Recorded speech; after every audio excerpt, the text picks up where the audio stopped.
Good day, good people, and welcome to Lifting the Veil. I'm your host, Cari-Lee. I'd like to thank you all for listening and would like to let you know that this interview will be aired on freethinkradio.com and will be posted at earthforall.net and canadianawareness.org. Today I'm joined once again by Ben Stewart. He's the lead singer of Hydrosonic, and he and his brother Dan are the great minds behind Talismanic Idols, which have created the fantastic films Esoteric Agenda, Kymatica, and now the newest release, UNGRIP. Welcome to the show, Ben. Thank you. It's excellent to be back here, actually. Yeah, it's fantastic to have you. Now, let's see, where should we start? I'm going to start with what caught me amazingly in the trailer, and it's something very simple, was that first breath. That first... Yeah. That to me was just, I mean, it spoke volumes. What was it for you? Because for me, it was that first breath before you realize you can let go now. Right. It's there's many different layers to the significance of the breath. Obviously, put into a documentary, that was something. I'm inspired by Pink Floyd tremendously in everything that I do.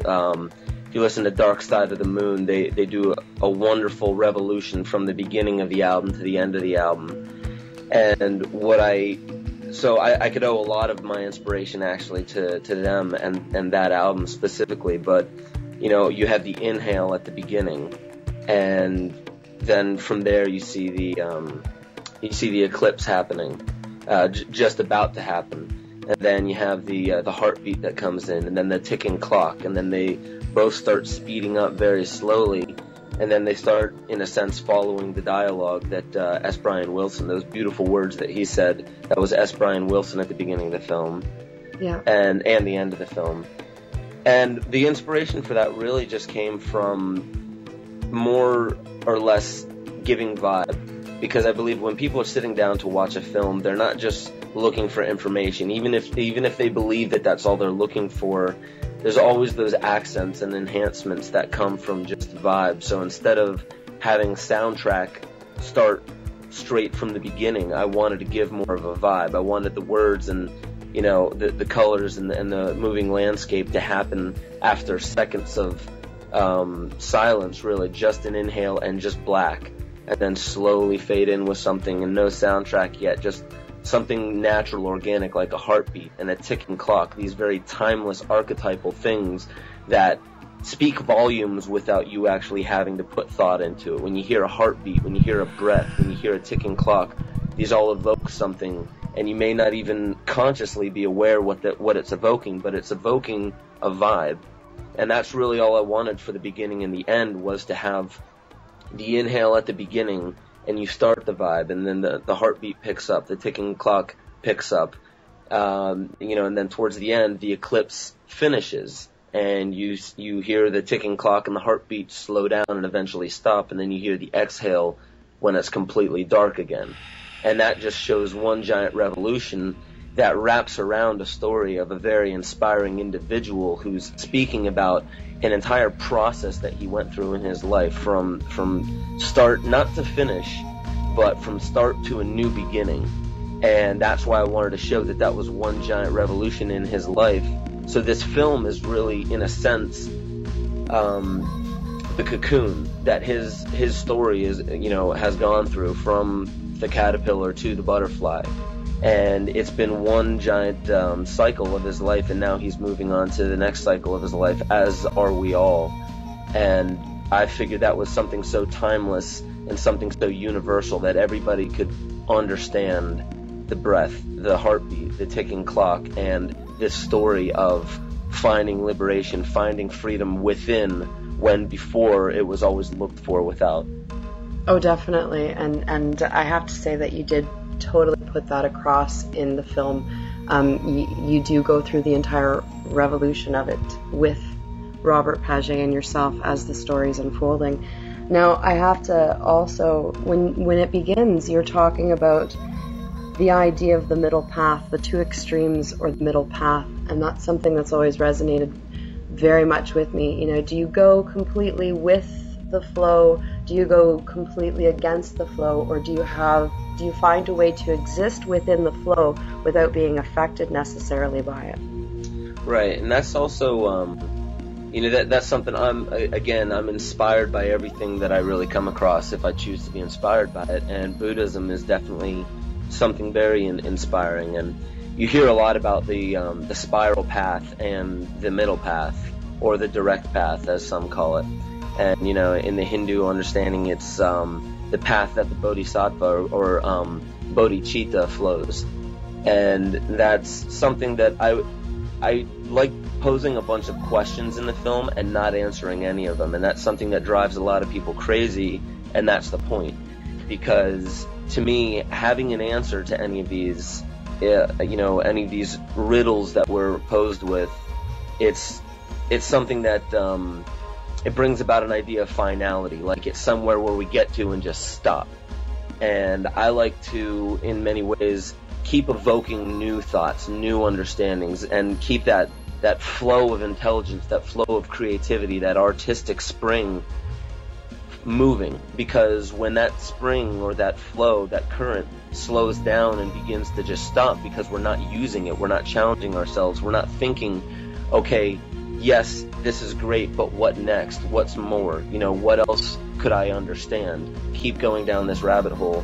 When that flow stops, what happens to any stagnant water? It breeds those agents that cause for the degradation of order, the degradation of anything living in it, organic. In a tree, you'll see that as, when a tree falls down, then fungus grows out of it, and those are agents to break it back down into nature. And that's a very important process. And so I try to not really say that one is good or the other is good, or we should be following one and not following the other.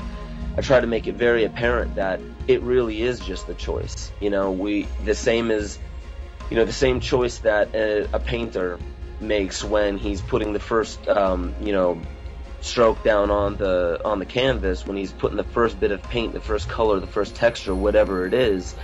That's a choice, that's a decision, and there is no right or wrong. It's all what you choose. But the one thing that I've understood that it's the difference between thinking as a child and thinking as an adult is a child only thinks of themselves and what benefits themselves and what can be done to better the self. And that's a very important process, because you would hope that by the time we become adults, we know how to take care of ourselves, not just physically, but emotionally, psychologically, spiritually. Meaning, we should never beat ourselves up. We should never place impossible standards on ourselves unless we really do, have a drive to get to a certain, a level of challenging ourselves. But, I see a lot of when children go off to college or when parents are placing demands upon a child, it's unconscious because they're expecting their child, or the child is expecting themselves to be something that's completely unrealistic. And the idea is really only formed out of an idea of what our society is. But when we move away from that, when we get into a society or a global culture that is adulthood, then an adult also understands, as anyone with a child would understand, that it's not about just you anymore. You always need to take care of yourself, that's true, but it's also about understanding that there's relationships and there's other people in this world. And I've noticed this with being in a band, and this is kind of the point that I'm getting at. In a group of 5 people, me, myself, and 4 other of my best friends, to me, this band was never about me writing the best song that I could or doing the best thing that I could. It was about challenging my best friends and challenging myself to create the best thing that we possibly can as a group. Because I'm not here to really make a name for myself. I'm here to work with other people to create something beautiful, to create a certain culture and atmosphere that in real time we can all tap into and improv and create, and we're all on the same page. We're writing the same song. We're not writing 5 different ideas of the same song. We're all allowing for that same thing to come out of us as a conduit, instead of we're the ones that are creating it. We're simply being a conduit for what people, for what that intelligence wants at the time. And that's where a zeitgeist comes forth. That's where a revolution in art comes forth. And I think that what we're actually experiencing right now is it's not going to be a revolution of politics or economics. That will come. That will be the inevitable result.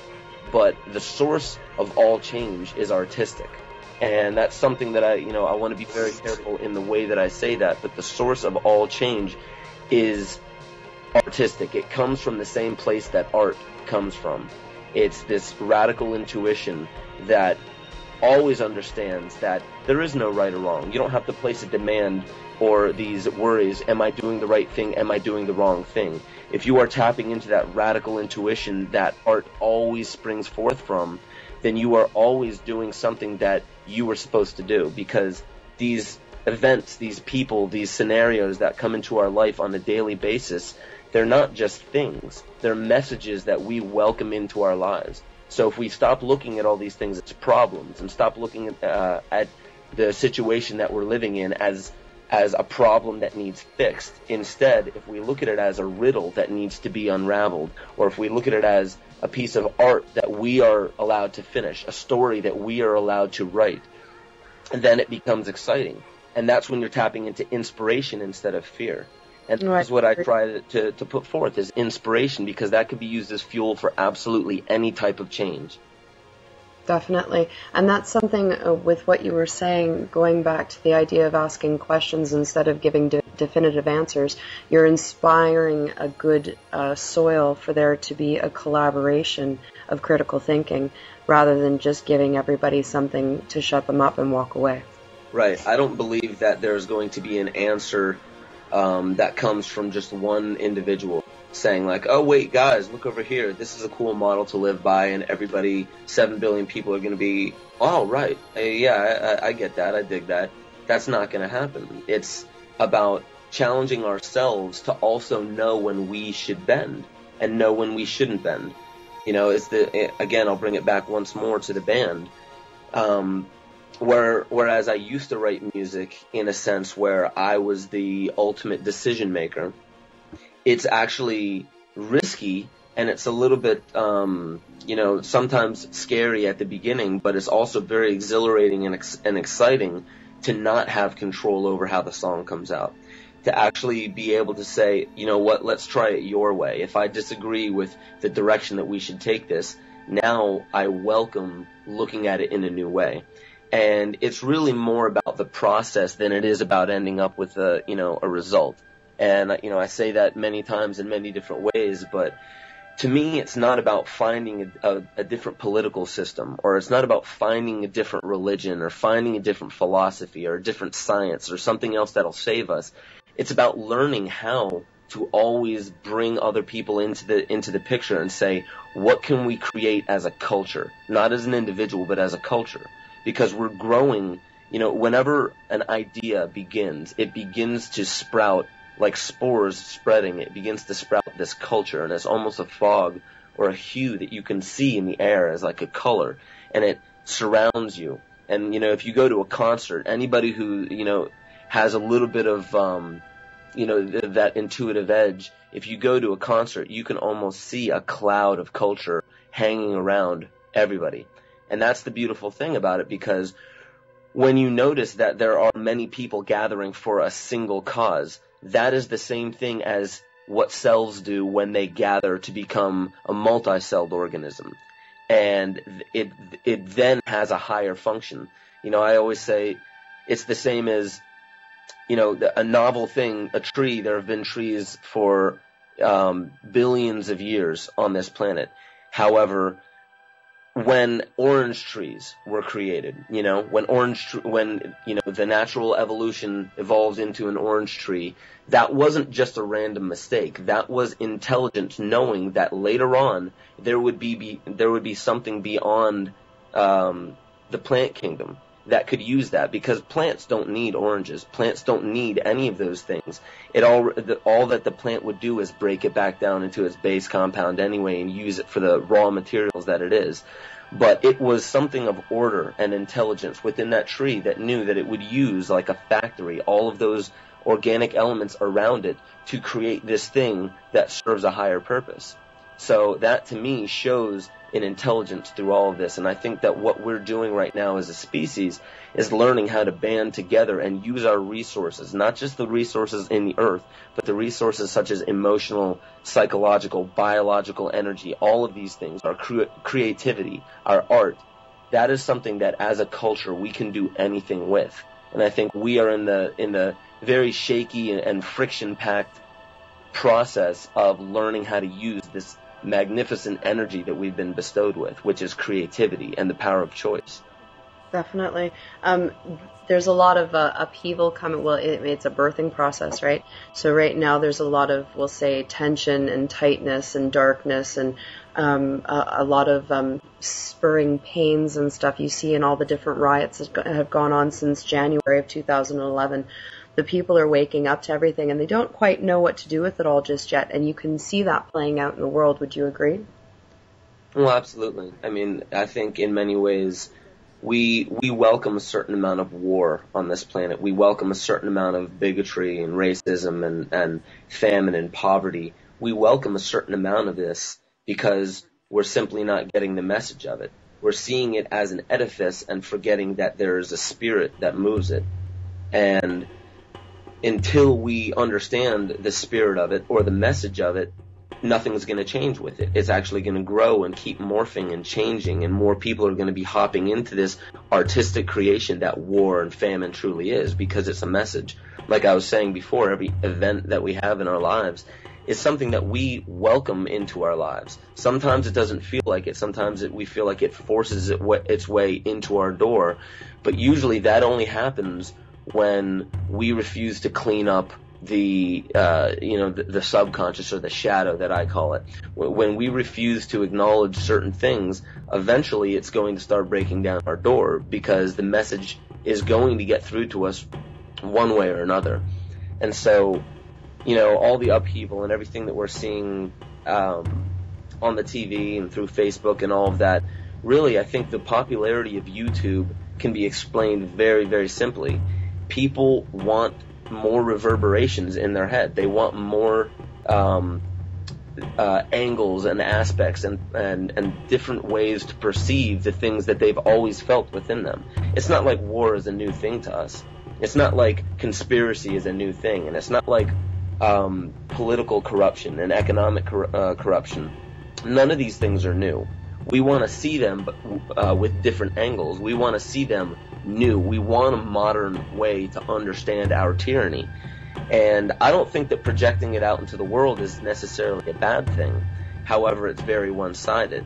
It's okay to really act on the outside and be unconscious every now and then, as long as there is that cycle going back to consciousness, to where we can sit there and meditate on what we've done and say, okay, all these actions that I've done in my life up till now, everything that I've ever said, every way that I've ever treated anybody, any of those things, why? What does that say about me? Because that is a reflection of me.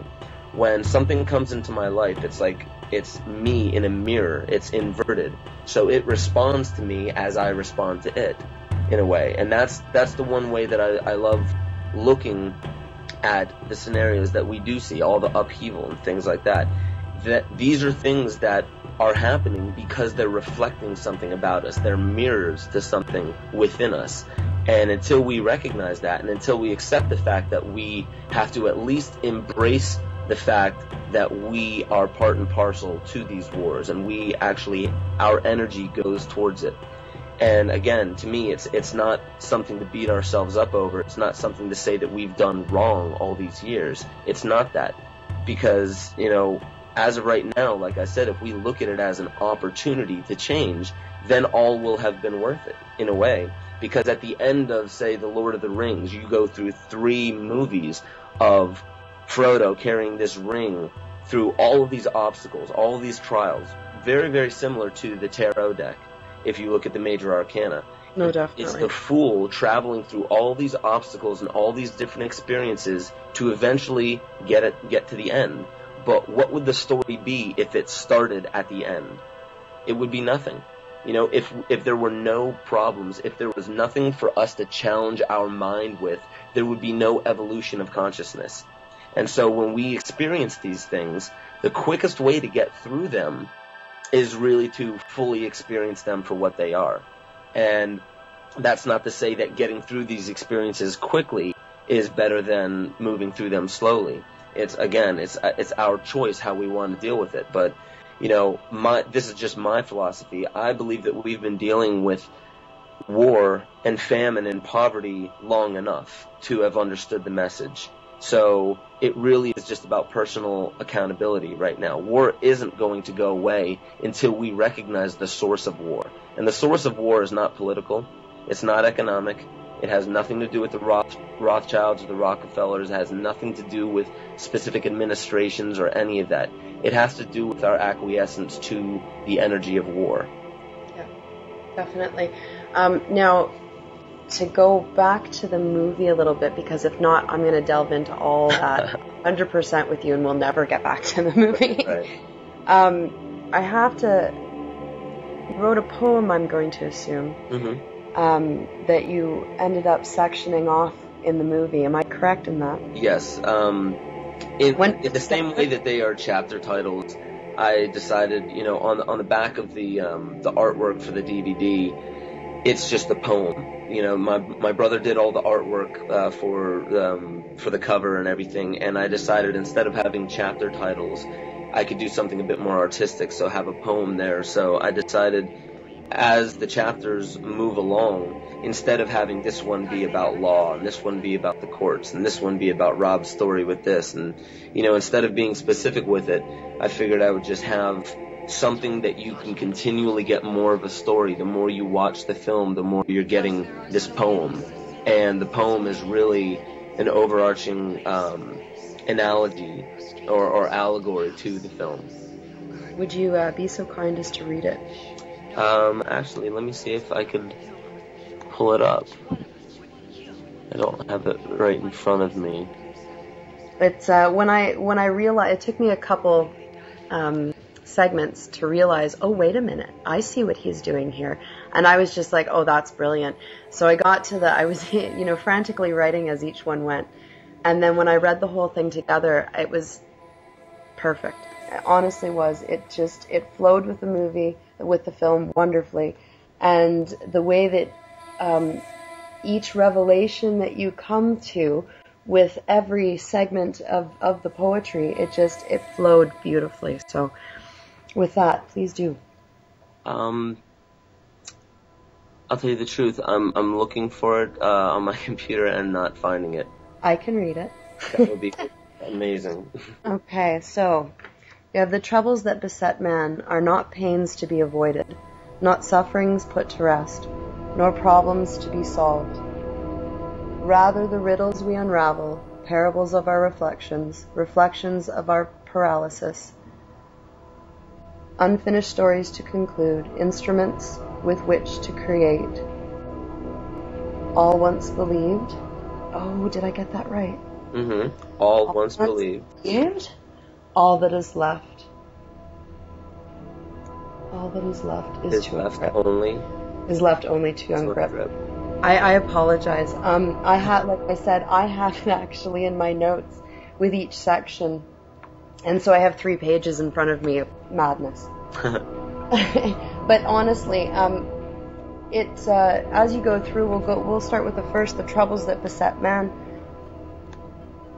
The idea of being dependent or being controlled is not freedom, and we all believe in North America or any of the Commonwealth countries that we are free, and yet we are completely dependent upon the system. Right. Which is, that was something that shows that, okay, these are part of the problems, but the part of the problem being is that we're allowing it. Absolutely. Actually, I have it all in front of me now. I found it. You can read it because you'll do a better job, and they'll get 2 times the awesomeness of poetry. Okay, it starts. The troubles that beset man are not pains to be avoided, and not sufferings put to rest, nor problems to be solved, but rather riddles I'm sorry. All right.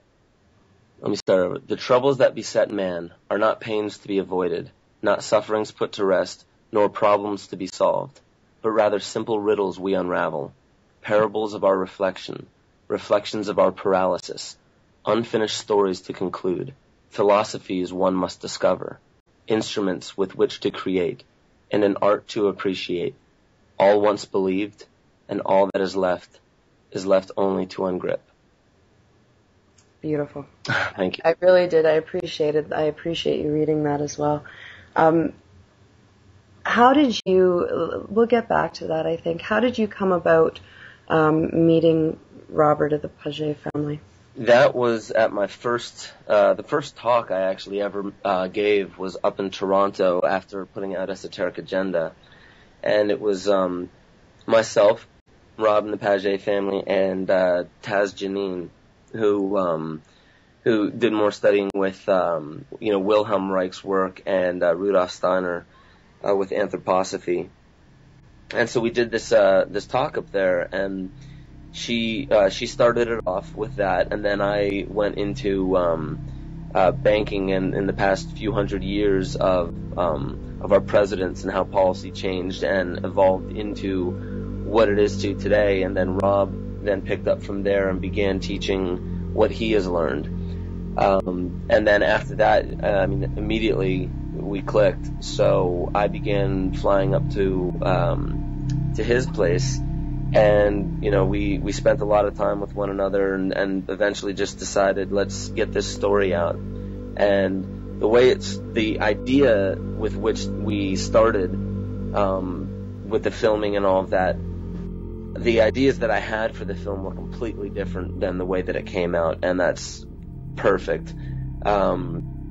We both had an idea in our heads of what this film was going to do or what it was going to be, and what we were going for with it. But in a sense, the film is actually something that we followed. As it was being created, it began changing us, and we began realizing that there was something in this film that was, I can't say greater than us, but when we put our art together, this is something that neither of us could have done alone. And I think that's a beautiful testimony to cooperation. Rob and I, as everybody in the world, we don't see eye to eye on absolutely everything. Even though we are very, very, very similar in our beliefs and our outlooks and our paths and our journey, obviously our paths and journeys are different because otherwise we would be the same person. So it's really neat to see what comes out of that type of collaboration when it's just 100% open. I was okay with absolutely whatever would be, or would come to be with this film, and so was Rob.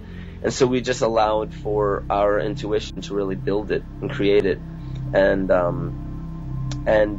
throughout the entire process, from that first talk that I had with Rob, he's taught me so much, and it's amazing. I mean, these stories are things that I've heard 1,000 different ways, and they become more inspiring each and every time I hear them, because when you really listen close to his story, he's also telling you how a human being goes through it, not an ideal protagonist of a story or a John Wayne character that's not afraid of anybody. This is a real person with emotions and also fears and doubts and wondering, is this what I should be doing? Did I really just sell my house? Did I really just quit my job and move my entire family, my wife and two beautiful children, onto this plot of land into a caravan so we could build a house together? He had to go through all of that, questioning himself, questioning whether what he was doing was right, but following this thing, this seed, this almost going, down a path and just following a smell of something or following like a faint glimmer. That's kind of how his life led him down this path. And to do something like that, you really do have to have faith in something.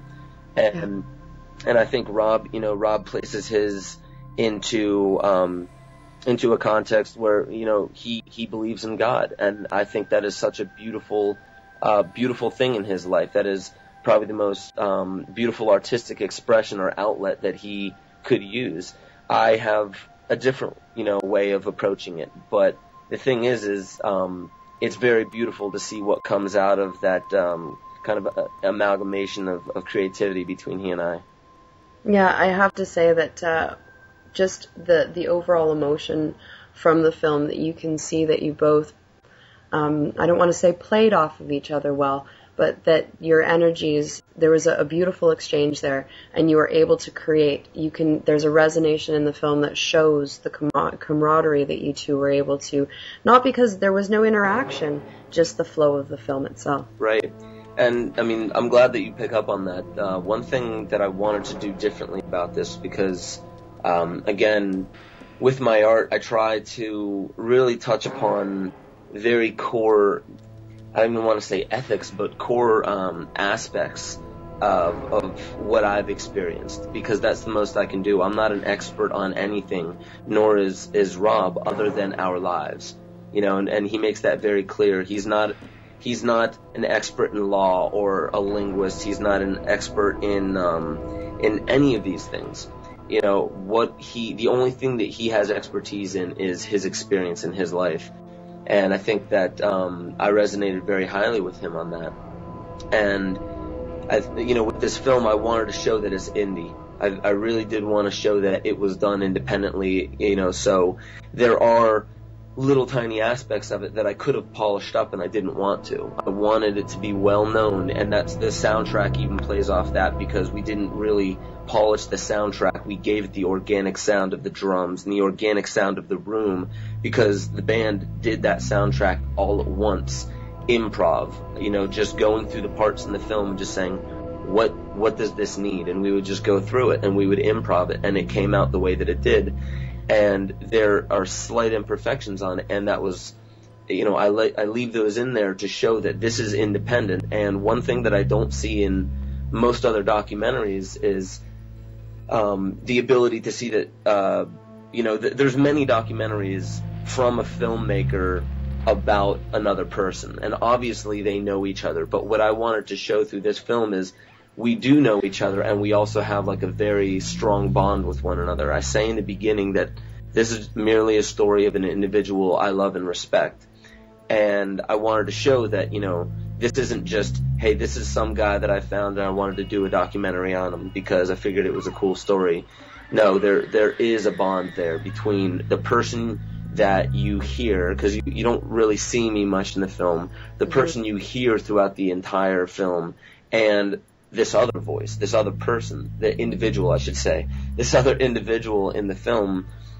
There is a relationship, and, Rob even says that towards the end, it's all about his relationships with myself, and he even points over across to me off camera, which is where I was sitting. And I use those shots on purpose, and there's also a couple shots where it shows he and I on his property in the middle of the winter with snow all around.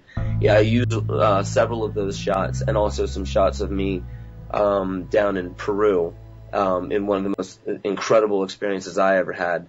Towards the end, when you see the two girls staring into the camera. Yeah, I noticed that today. That was a tribe down in Peru when I was going down for the very first time I went down to South America to experience ayahuasca with the tribe, and it was incredible. And there was just something that really resonated about that part with showing as Brian Wilson is talking about community and global community. I wanted to show that this isn't just about the civilized world with this form of law.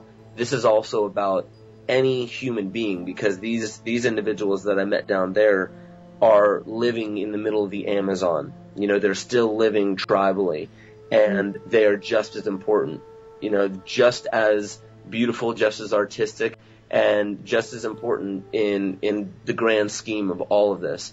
So really I wanted to show that it wasn't also just about Rob and I and our opinions.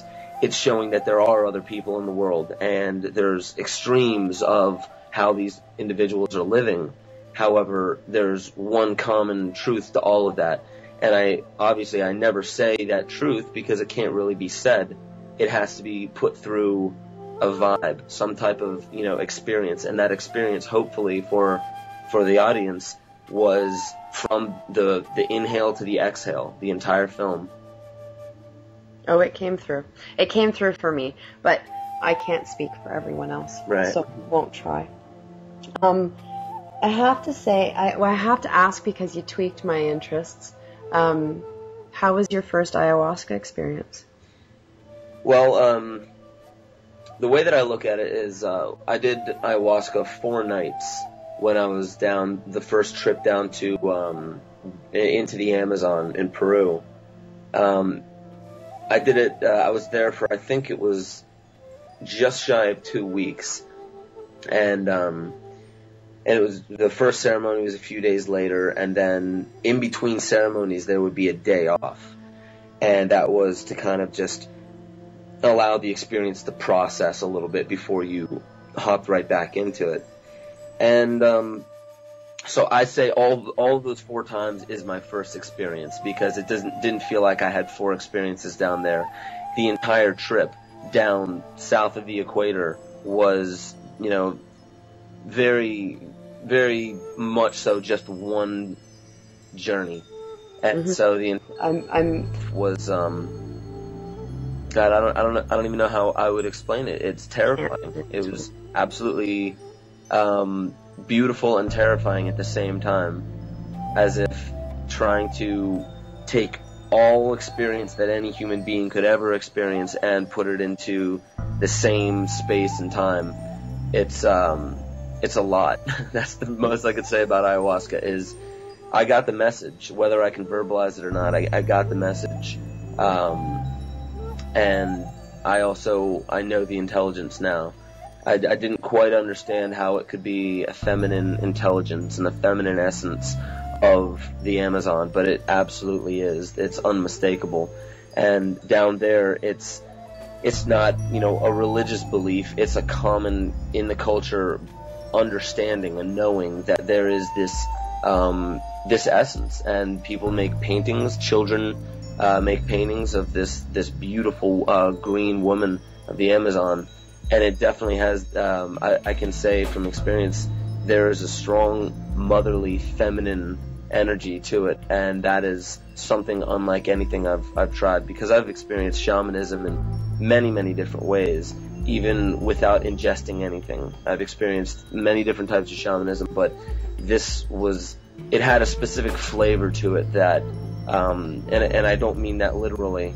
The experience, I understand. The experience had something very, very distinct about it that it was incredible. I can say that as with all experience and all profound experience, I'm not the same person because of it, and I love it. That's a beautiful testimony to that. Now, you've walked away a more aware individual because of that experience. And have you seen it actively? Have you seen yourself actively changing because of it now?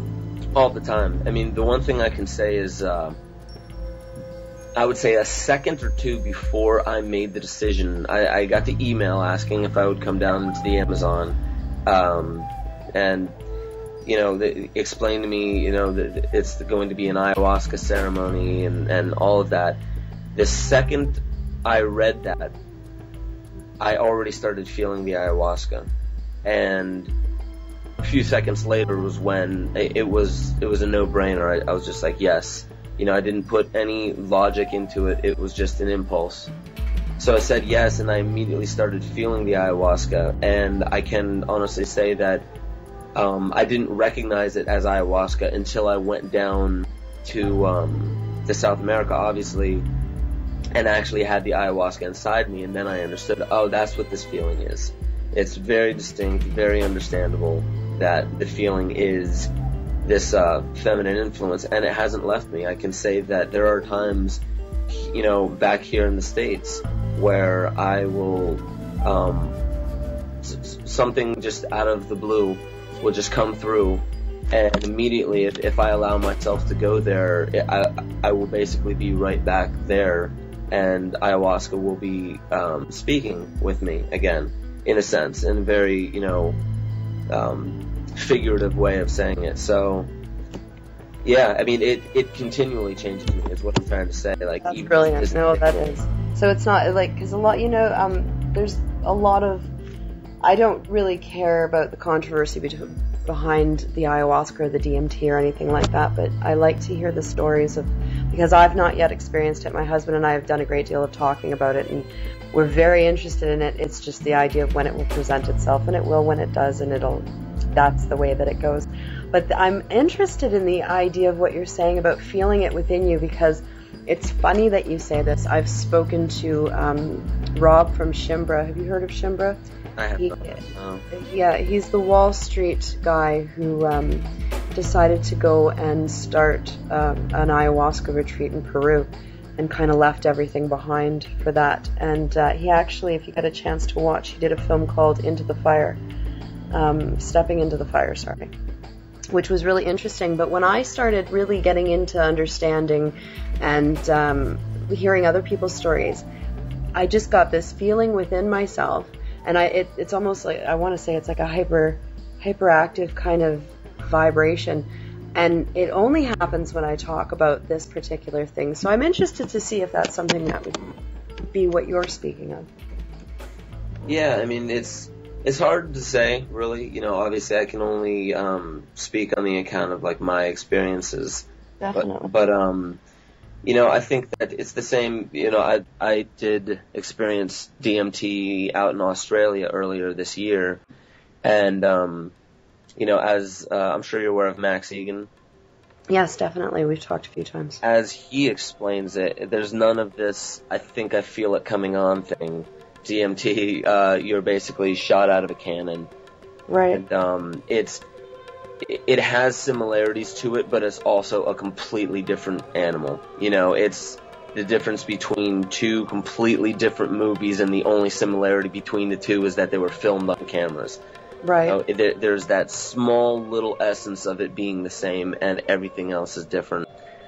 But the one thing I can say with ayahuasca is you get the chance to bring your ego into it a lot. DMT is I mean, as far as I've experienced, is completely devoid of all of that. It's just a different realm. Like, you are not experiencing anything from the same point of view. And with ayahuasca, it moves a lot slower and more feminine and snake-like. You can actually feel the experience moving and slithering and growing and evolving, almost in the fashion that you would see a snake crawling across the sand or the dirt. And it's very comforting, but it also goes in waves, and it can get a lot more frightening, from what I've experienced, because one can... Oh, did I lose you?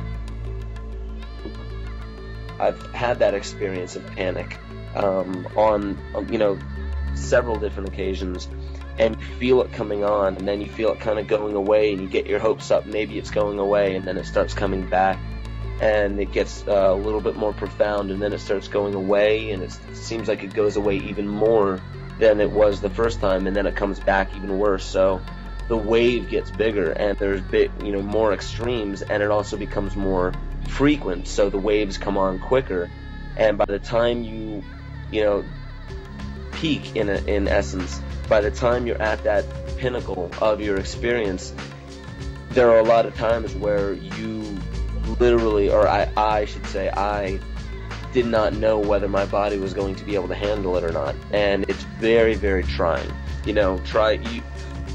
Sometimes you can calm yourself down. If somebody says something that really gets under your skin, you can calm yourself down. You can, allow your heart rate to go back down, your blood to stop boiling. But when it's something where you don't even know whether you can survive the event or not, it's a completely different animal.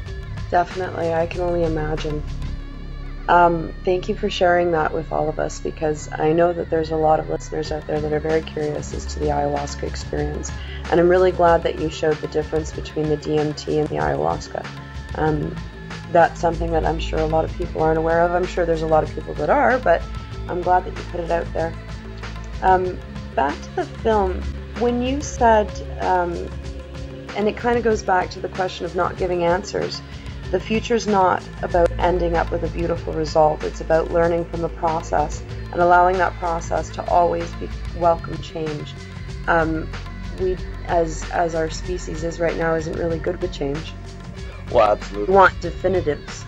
Right, absolutely, and that's from the lens that many people choose to see life. And again, whether you can say that this is right or wrong, there are absolutely people who are experiencing the message, they're experiencing the story of the lens that they're looking at life through, meaning you can look at life in a way that never expands, it only contracts.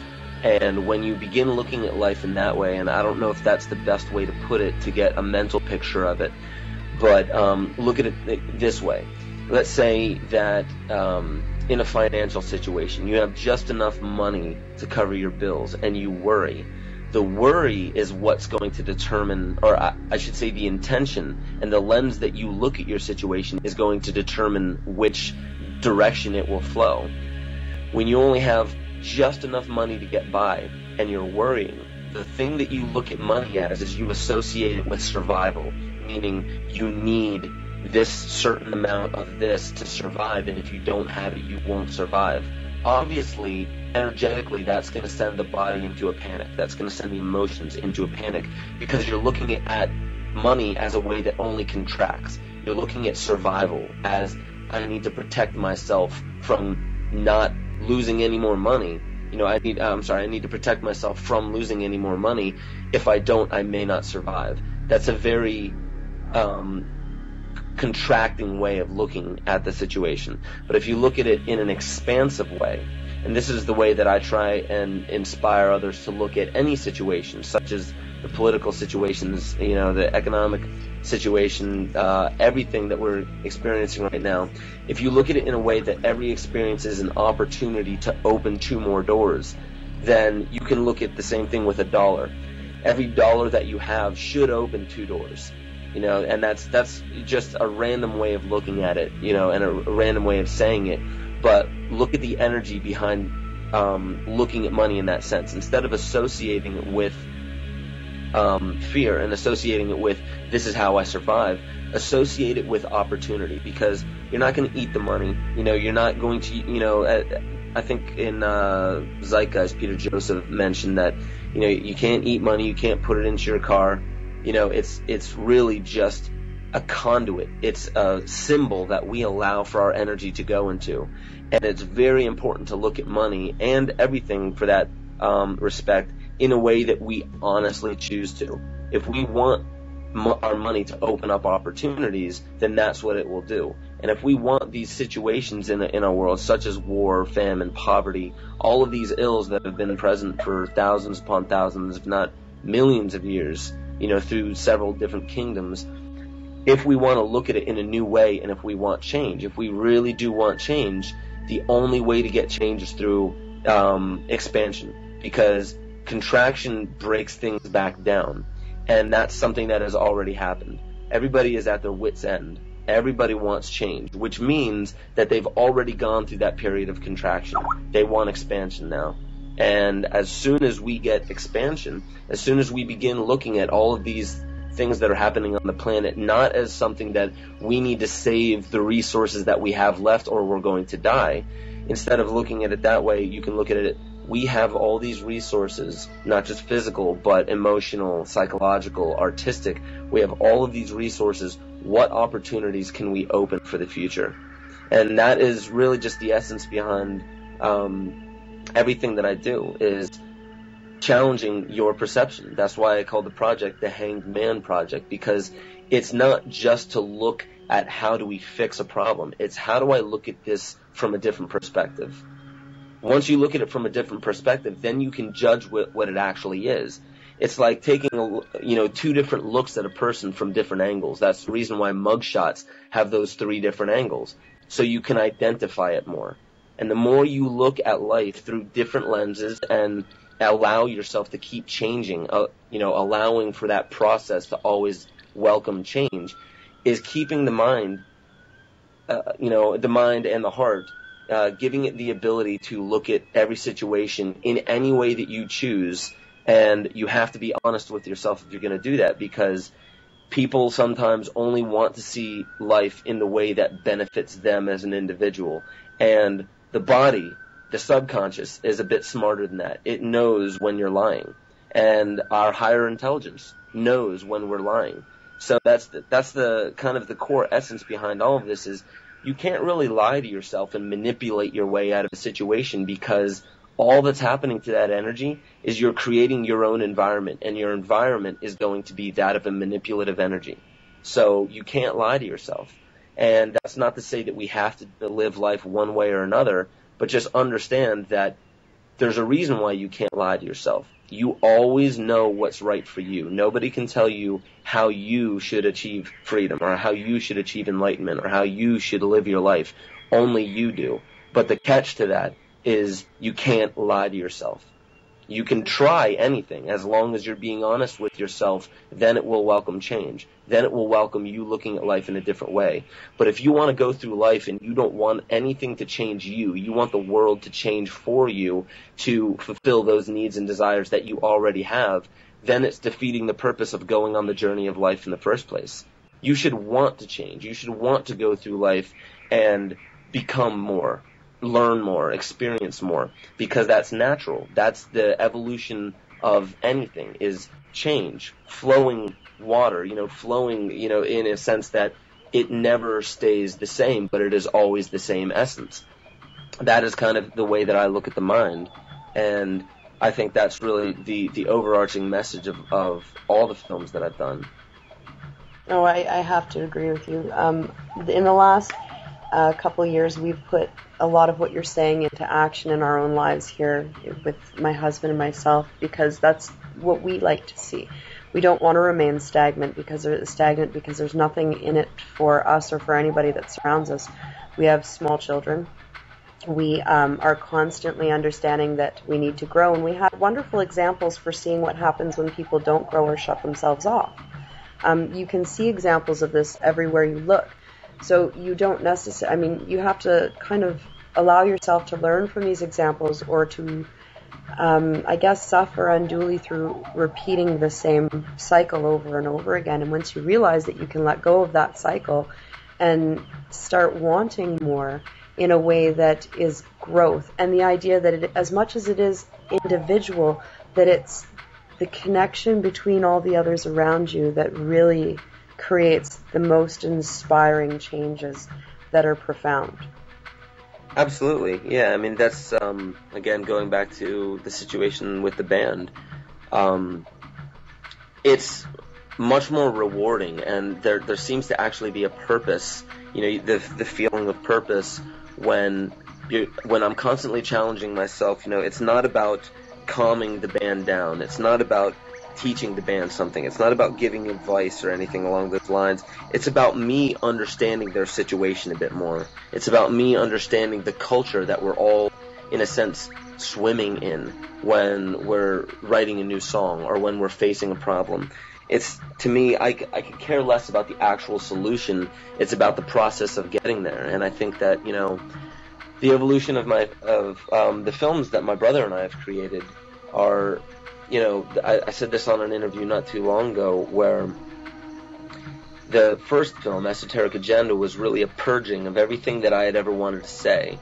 And within everything that I said in that film, there was an essence to it, and that was a purging. So after we purge, and this is the same as any shamanic ritual, after you purge and get rid of all of the old, in a sense, you're getting rid of all of the the energy and the noise that distracts us from what is going on right here, right now, all the time. When you purge that, then all of a sudden there's a quiet time.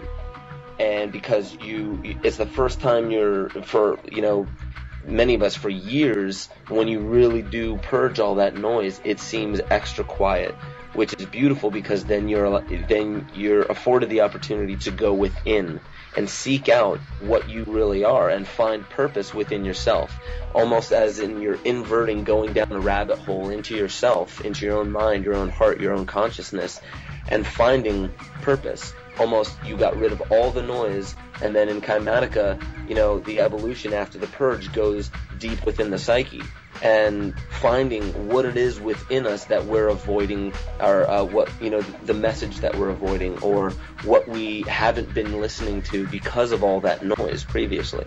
So afterwards, then, it's, in a sense, that's the cocoon, and it's coming out of the cocoon.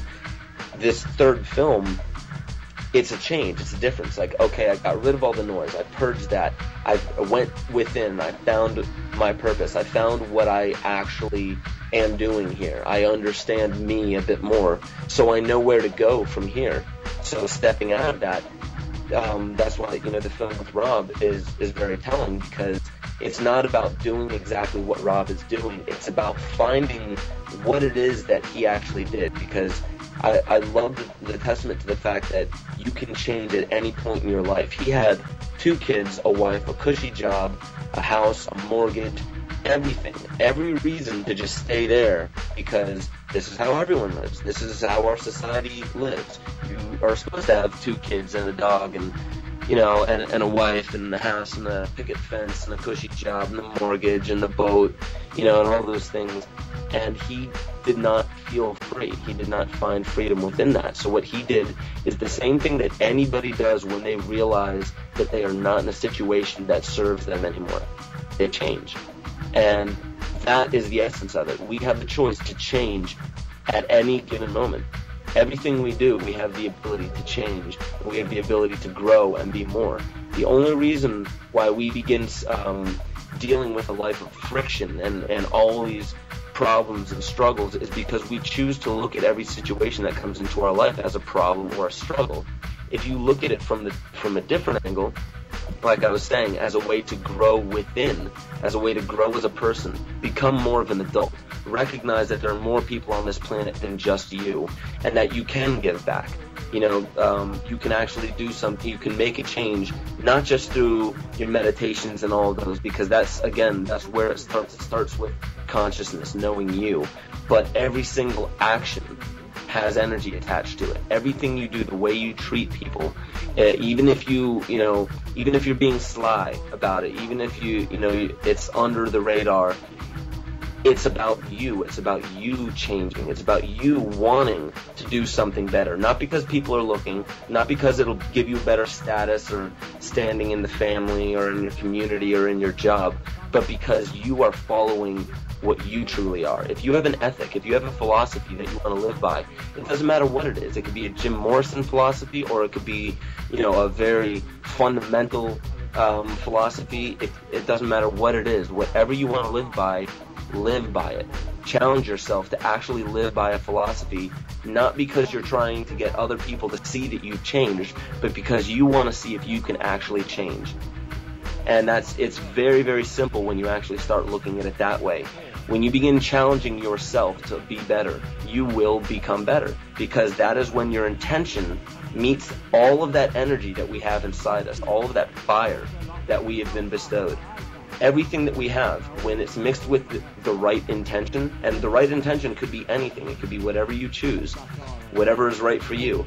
When you are absolutely certain that this is what I am going to be, this is how I am going to create my art, I am going to be an instrument for this philosophy, this type of art. Once you do that, then it naturally happens. You don't have to try to make money. You don't have to try to be happy. You don't have to try to do anything. It is. It already is. And that's the one, that's the one message of the film that I'm glad comes through very, very simply, is the fact that we're not saying that Rob's choices and his way of life is the way to go. It's about knowing that at any given time, if you feel that you are not where you want to be, make yourself where you want to be. In a sense, just like the Incubus lyrics, make yourself. That's right, and understand that you have the ability to take your free will back. Mm-hmm. And that's something that's huge, is that we don't understand necessarily that we've given it away, whether it's because you're stuck in the illusion or whatever the case may be. We do have free will. There is nothing between you and your creator. These were all very powerful messages that came from the film as well. And the idea of being controlled and dependent. Back to the idea of the child, the adult, and the elder? Or parenthood? Well, the leader or parent, in a sense. And that, I mean, it's very clear that we are an absolute world filled with children who are dependent, and we don't need to be. And it's time to almost, I mean, this is me. I would like to see more people claiming their adulthood and standing on their own 2 feet. It's not as difficult as we may think that it is. It's just new. And everything that's new is you're a little unsettled with new things, but it's exciting. And that's something that came through in this film. It's very exciting things ahead. There's very, very exciting things ahead that I think you're getting a first glimpse of through this film. There's been, for those that don't understand, there are people, individuals that are treading down this sovereign path. Many more than just Rob of the family Paget. There are many more. This is not just one incident, and I think that I'm seeing a great number of them gathering together to share this information. So there are a lot of people that are ready to walk into that parent role, that leadership role. As well, I see a lot of people willing to walk into that adult role and say, okay, I'm not a child anymore and I don't need to be taken care of. This is something that we're dealing with. We're walking into our adult shoes now in my family, which is very, very huge for us. It's very freeing. It's something that I keep saying I'm very green, and I'm very small, and I don't mean it in the way that I'm small, insignificant. I mean it in a way that I'm just a little baby bud, just ready to blossom kind of type thing. So this, you've given, you and Rob yourself have both given something absolutely fantastic to the world, and now it's to see what the world decides to do with it. Absolutely. I mean, to me, I have no expectations of how the world uses the film. No expectations whatsoever. I'm just as excited either way that it goes, because one thing that I've recognized is if you look at life as always moving forward, in a sense, fear is what makes you want to move backwards. Inspiration is always what makes you want to move forward. So no matter what I do, that's the one intention that I always bring is inspiration. Inspiration is a fuel for incredible things. Fear is a fuel for moving backwards. And in a sense, you can't even really say it's a fuel. It's more or less just one of those agents of chaos that just breaks down the foundation of everything that we've been building for so long. I know that many people like to look at our condition here as a species on this planet and what we're doing as a very negative thing. But again, what would a movie be if there wasn't turmoil? How exciting would the end of a movie be if there was no struggle to get to that point? So the way that I look at it is we're living in very inspiring times, because it's not going to take a new radical form of government. It's not going to take a new radical form of anything but the mind, anything but consciousness and creativity. And it's not going to take anything but those things. And that's inspiring because that's the easiest thing to do. You just have to find it within. Definitely. Everything within. And the more people that realize that the more creativity is going to spring from the wells. Absolutely. And, I encourage anybody to contact me at any point in time. There's a lot of things that can be done from this point forward. I'm trying to direct a lot of people towards Rob, because Rob has a specialty in what he's doing, and I would love to see that resource, that wealth of knowledge being tapped into, because I believe that amazing things will come of that. However, with the Hanged Man project and with moving forward with the films, I'm always looking for new, inspired individuals to come on board and to help actually do things in a very artistic way. Again, anybody who would like to contact me could either do so through the Facebook page, my own personal one, Ben Stewart, or or you can find through Talismanic Idols on Facebook, or go to talismanicidol's.org, or hangedmanproject.com. There's many ways of getting a hold of me, but again, I welcome anybody and everybody to contact me, because this is the time right now to actually start pushing things forward. I couldn't agree more, and that's the thing that I admired when I had contacted you all those months ago. You're very warm and welcoming, and it's very easy to talk to you. So what Ben's saying when he says contact me if you've got ideas, then please do, because he's a man that acts on honor and his takes what he's doing very seriously. But I don't want to say seriously to the point that you're not absolutely enjoying every moment of it. Yeah, I mean, that's really the pinnacle to it all, because I think that taking life seriously is not bad, but that's really just the vehicle. The driver should be inspiration. Looking at life critically is fine, and, looking at it logically is great, but if you don't allow for the driver to be, inspiration, and also be that risk taker, I don't ever want to live without being able to be all right with taking risks and doing things that I have absolutely no idea how it's going to come out.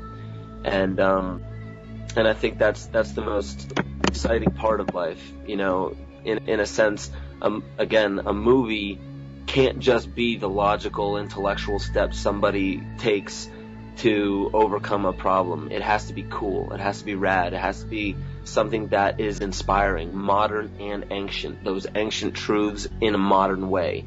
The same old Shakespearean tales said differently, said now. That's new, that's risky, that's inspiring to me. So, I definitely love that dynamic of being able to say, yes, you want to be safe, you want to take care of yourself, but you also want to be all right with taking risks. Yeah, there's so much to gain. So much to gain. On that note, I would like to thank you so much for coming and joining me today. This is actually my relaunching show. I've been on hiatus for about a month now, and I'm really glad that you came on the show to talk. I'm so happy with what you've done here. As I said to you in conversation earlier, your movie brought me to tears. There were so many profound truths in it. I'm encouraging everybody to please watch UNGRIP. If you can support the creators, then please do, and purchase a copy. They're only $15, and you can get them at Talismanic Idols. Is that correct? Yeah, yes. Talismanicidol's.org. Thank you. And I haven't gotten mine yet. I'm looking forward to it coming into the mail, and then I'm having a small gathering here, kind of like a movie night at the Miller's house, where we share this with our friends and family that'll come and join us. I encourage everybody to do little things like this. You can also, if you can't really afford to, you can definitely get it for free online. So on YouTube, please view the movie. It is definitely well worth the watch. I do have a couple questions for you from a Canadian friend in Toronto. Angie wanted to know, will Hyrosonic be touring in Canada this year? As far as I know, there is a possibility of it. I'm actually leaving tomorrow on tour with the band. And this is only going to be going as far north as Fargo, which is quite interesting because I've never been there, but I've heard of it. Yeah, I think we all have. But we are doing, after I get back, that's going to be the very beginning of November. I am going to be in South America for a little bit. But we are going on tour immediately after that. Our label is sending us on tour. Sound Mind Music Works has really been supportive and really been helping us out, and they they're going to be keeping us on tour nonstop for at least the next 6 months to a year. So definitely expect us to be up that way sometime soon. That would be wonderful. If you come to Toronto, you can almost guarantee that we'll be there. And then the other question is, are you planning on doing screenings of UNGRIP? And if so, will you be bringing that to Toronto, or are you just going to leave it at the YouTube and the films itself? Well, everything's an open book right now. After releasing this film, there have been screenings already. Actually, I just received word that on the Occupy Wall Street, Los Angeles side of things, there was a sit-in, and I don't know how many thousands of people would have been there, but they were actually guerrilla style screening UNGRIP on the side of a building. That's fantastic. I love that. I know. I think that is very, very rad, and I encourage anybody to do that. You don't need my permission if it's too much of a hassle. I'd love to hear about it. I'd love to know, just to see where it's actually getting some exposure. But nobody needs my permission. If you want to screen it, go ahead. Even, doesn't matter how you want to screen it. If you want to screen it so you can tear it down and break it down, that's fine. I encourage all different ways to use this film. The more people it reaches, I think the better. So, I am going to be on tour with Hyrosonic coming up very soon for quite some time, and I will have DVDs with me. So if anybody wants to check the tour schedule and meet up with me on tour, people have been doing this for the past few tours where they'll come out to the shows. Even though it's about the band, I love talking to anybody at any given time. It's always a pleasure to meet people in those areas that maybe have no idea about the music, and they just want to come and say hello. We do have DVDs. Definitely stick around and catch up, catch the tunes and see if you dig it. But in any case, definitely come out and just say hello. And the same for screenings. And yes, to answer that question, I got off there. To answer that question, yes, I will be coming up to Toronto. I'm just not sure when yet. The opportunity hasn't been born yet. So once the seed's planted, the seed is planted, right? Excellent. Well, on that note, again, Ben, thank you so much for coming on the show today.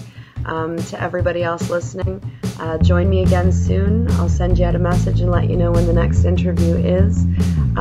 It's been wonderful. I'm glad to be back. You've been listening to Lifting the Veil. This is Cari-Lee. Peace.